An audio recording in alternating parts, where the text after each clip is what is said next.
Il-kumpanija Gozo Channel nedit skema ta' vjaġġar bi prezz orħos bejn Malta u Għawdex għax-xahar ta' Lulju. Din se tibda tot minn nhar it-tnejn li ġej sa 30 ta' Lulju. Nħabbru il-Ministru għal Għawdex Clint Camilleri li żied jispjega wkoll li r-roħs fil-prezz se jgħod għall-biljetti li jinxtraw mit-tnejn sal-ħamis bejn is-2 kwarta war nofsinhar u nofs il-lejl. Qal li l-prezz ta' passiġġier se jkun €2.50 minflok €4.65 u l-prezz ta' vettura se jkun €8.50 minflok €15.17.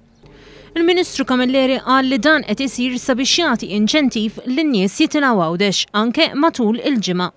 Sabiex issa ninċentivaw li żjara ta' dawk kollha li jżuru Għawdex ma jkunx biss għal tmiem il-ġimgħa iżda jekk jista' jkun tkun estiża wkoll għal fost il-ġimgħa. Iċ-Chairman tal-Gozo Channel Joe Cordina qal li inizjattivi bħal dawn ikomplu jgħinu lill-ekonomija Għawdxija.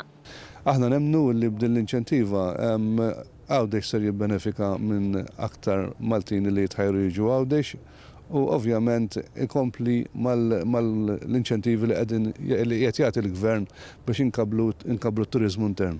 Il-kap eżekuttiv tal-Assoċjazzjoni Għawdxija għat-Turiżmu Joe Muscat qal li din se tkompli tiġbed aktar viżitaturi lejn il-Gżira Għawdxija. Aħna nemmnu illi fil-pandemija, fis-sitwazzjoni kif qegħdin, forsi t-turisti minn barra mhux ser ikollhom dik l-opportunità li jżuruna b'ħasnin li moddija, però s-suq Malti diġà wera li l-Gżira Għawdxija hija destinazzjoni l-favorita tiegħu.